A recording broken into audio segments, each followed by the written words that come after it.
Yeah. Big day for Star Wars fans. Very big day. I would say that in some cases the challenges are greater than I had anticipated. I told him to go fly a kite. I mean, just at the insult offer, and we didn't see eye to eye. Big day for Star Wars fans. Massive, in fact. Some of Marvel's biggest icons are preparing to switch sides, and Disney is scrambling to contain the fallout. What started as whispers has become undeniable. I've been very vocal about the way I feel. You know, I'm not afraid to admit the way I feel. And we didn't see eye to eye on that. And sadly, I still love the character. I still love to do it, but I had to defend myself. As far as projections, whopping $100 million, $87 million globally, falling short of $270 million budget before promotion, leaving Disney facing a brutal problem with Disney. Well, right now, everything.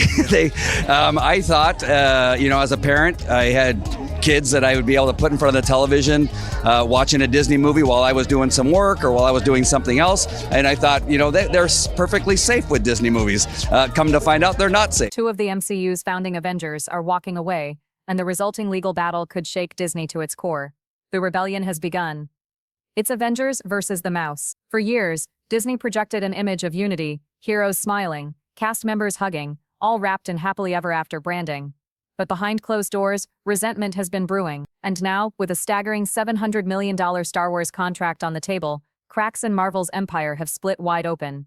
This isn't a minor defection or some indie art house diversion. No, these stars are leaving one Disney franchise for another, jumping from Marvel to Star Wars. On paper, both belong to the same parent company. But make no mistake, inside the walls of Hollywood's largest studio, this is a power struggle.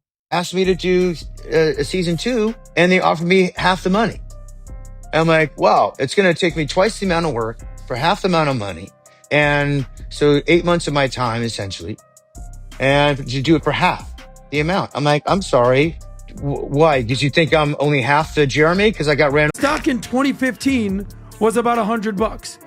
In 2025, it's still $100. For the last 10 years, Disney, you ain't done shit. I'm trying to save that money. I'm trying to invest that money. I'm trying to grow that money. Gone. Stock price has done nothing in 10 years. The MCU is the most profitable film franchise in history, grossing more than $29 billion worldwide. It turned actors like Robert Downey Jr., Scarlett Johansson, Chris Hemsworth, and Jeremy Renner into global superstars. But now, the very people who built the MCU are openly questioning their place in it. Scarlett Johansson was the first to draw blood. After headlining over 8 Marvel films, she made headlines in 2021 by suing Disney. The issue? Disney dropped Black Widow on Disney Plus instead of honoring its theatrical exclusivity, costing Johansson tens of millions in bonuses. Her legal team estimated the loss at around $50 million. Instead of negotiating, Disney struck back with a public statement, implying she was insensitive to the global pandemic. It was character assassination masquerading as PR. Public opinion quickly sided with Scarlett, who described the ordeal as surreal and deeply personal. The lawsuit was eventually settled, but the fallout permanently scarred Disney's reputation. Jeremy Renner was next. Disney approached him for a second season of his Hawkeye series, but at half his original pay, Renner was blunt. Twice the work, half the money. No thanks. He pointed fingers at Disney's accountants, not Marvel creatives, for insulting offers and penny pinching. His refusal sent a clear signal. Marvel's veterans would no longer tolerate being undervalued. Meanwhile, Disney's financial story hasn't inspired confidence. In 2015, shares traded at around $100. A decade later, in 2025, they're still hovering at that same mark. For investors, that's a wasted decade. Combine that with recent box office misfires, films with $270 million budgets, failing to crack even $100 million globally, and the picture is grim. The exodus of talent doesn't stop with Johansson and Renner. Edward Norton, once the Hulk, was quietly pushed out. Carrie Coon exited without fanfare. Mickey Rourke torched the studio in interviews, calling Marvel movies garbage because executives cut out every moment of depth from his Iron Man 2 villain. His words echoed what many insiders suspected.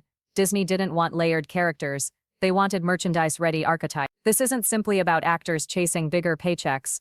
The heart of the matter is respect, or the lack of it. Many of these performers feel reduced replaceable parts in Disney's machine, their craft sacrificed for brand. Chris Hemsworth admitted he felt like a glorified security guard in the later Avengers films. Robert Downey Jr. himself, the MCU's cornerstone, once remarked that Age of Ultron felt more like content than cinema. When your biggest stars start equating billion-dollar blockbusters to filler, something has gone very wrong.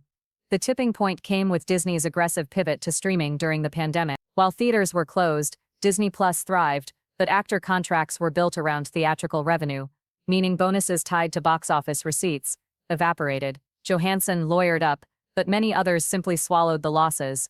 The silence was deafening, a quiet form of protest that spoke volume. Worse, Disney even tried to strip credit from Marvel's original creators. In 2023, they attempted to invalidate copyright claims by estates like that of Steve Ditko, co-creator of Spider-Man. Disney's argument: these creators were work for hire and owned nothing. For fans, this felt like corporate robbery, erasing the very legacies that birthed the Avengers.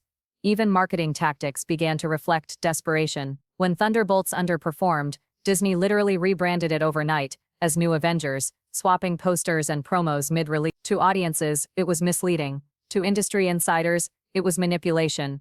And while Marvel was cutting corners, Disney was preparing something monumental on the other side of its own empire, a massive $700 million talent package for Star Wars. The goal: to lure big names into revitalizing a galaxy far, far away.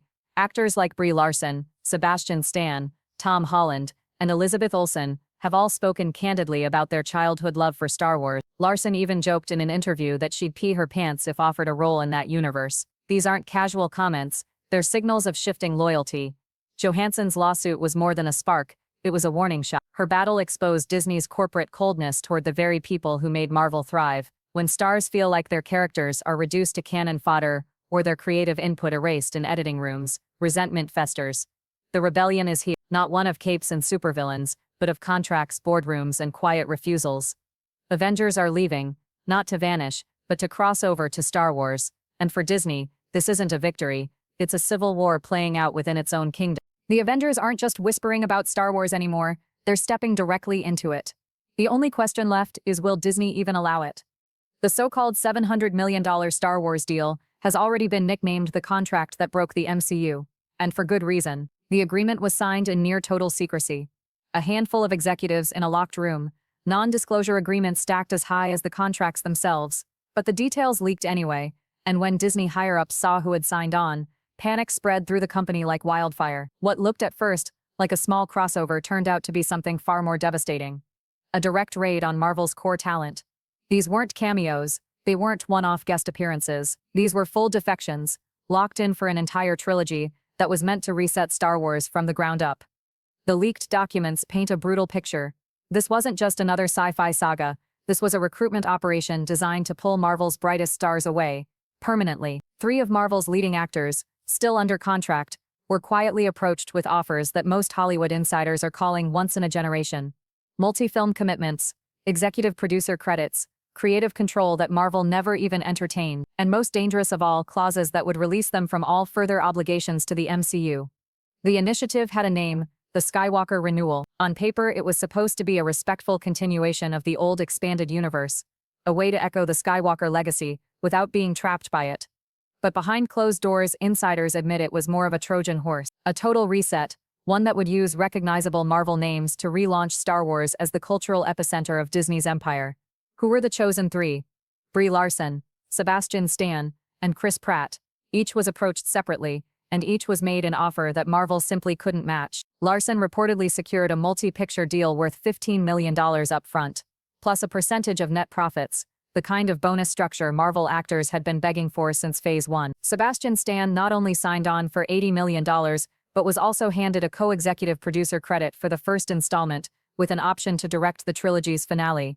Chris Pratt's deal dwarfed them both, a near $100 million package across 3 films. In total, the contracts added up to just under $700 million. But the real bombshell was how it was even possible. Weren't they still bound to Marvel?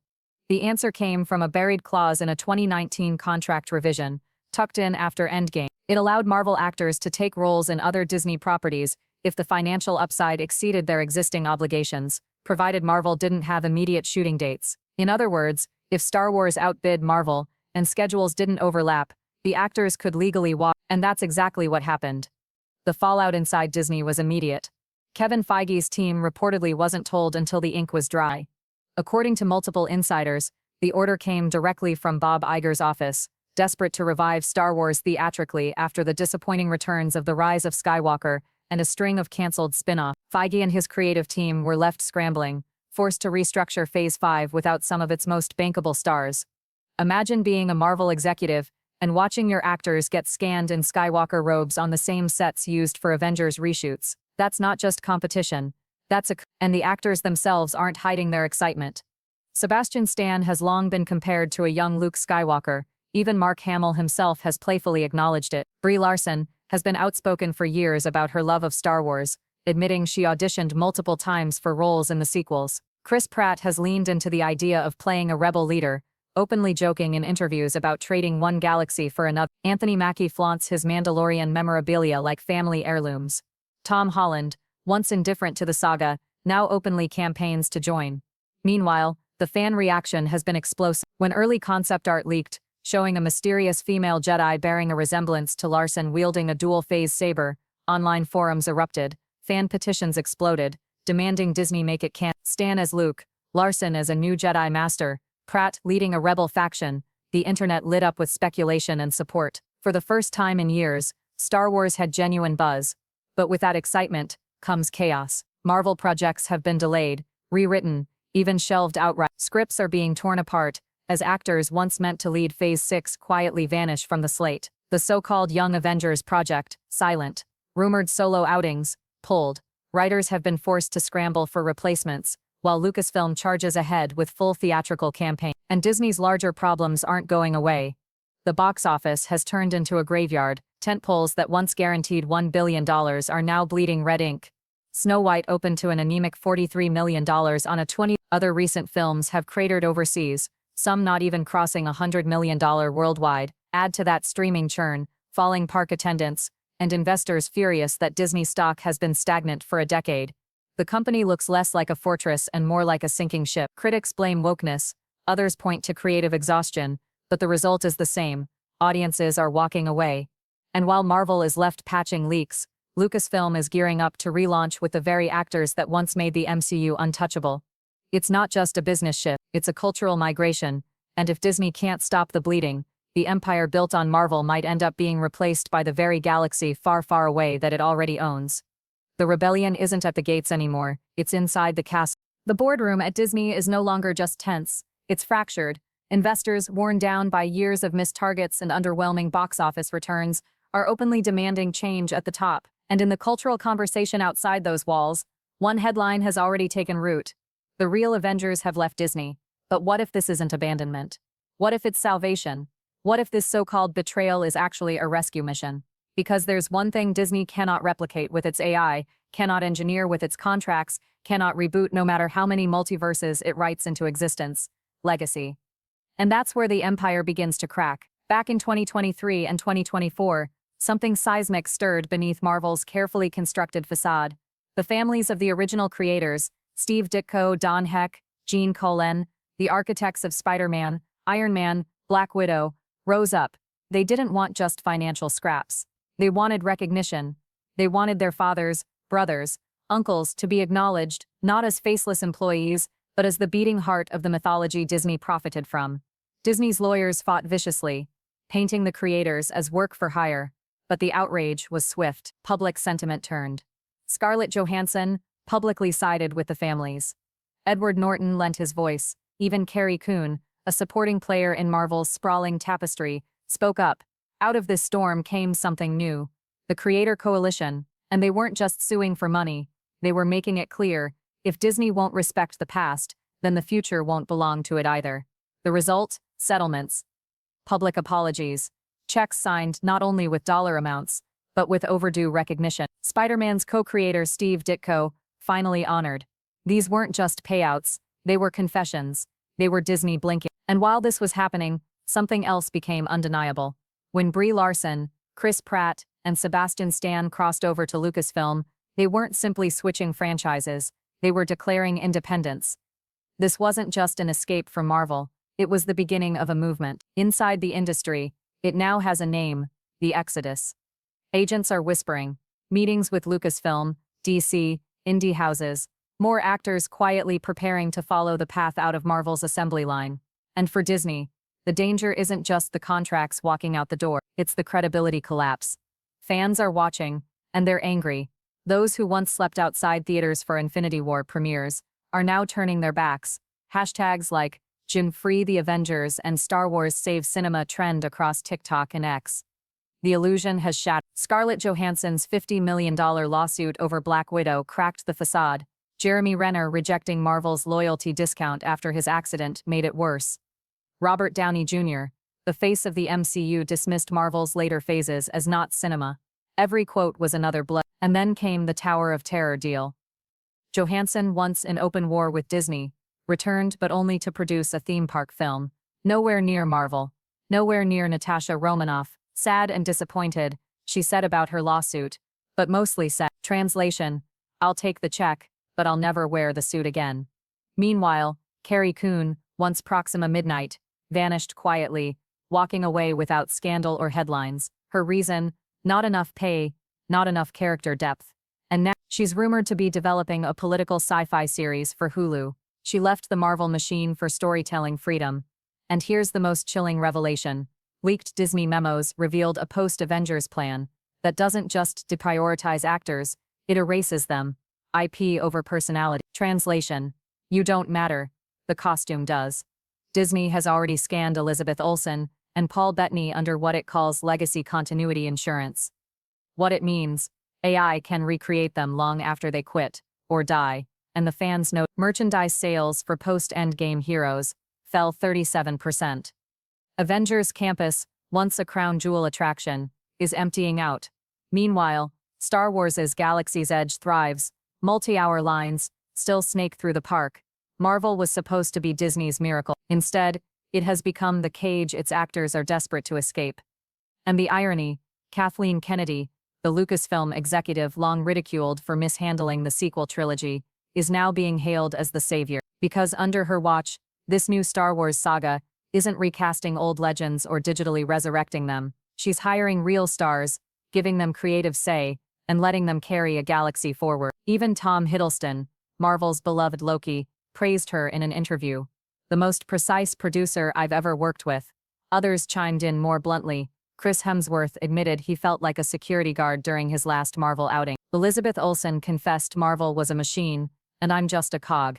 And now, the new galactic saga looms. Brie Larson as the White Flame, a force wielder so powerful, she threatens to destabilize two warring governments.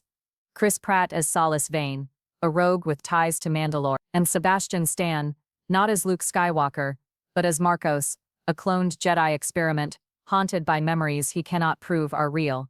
3 stars, 3 films. A $700 million deal, and all of it was enough to fracture Disney from within.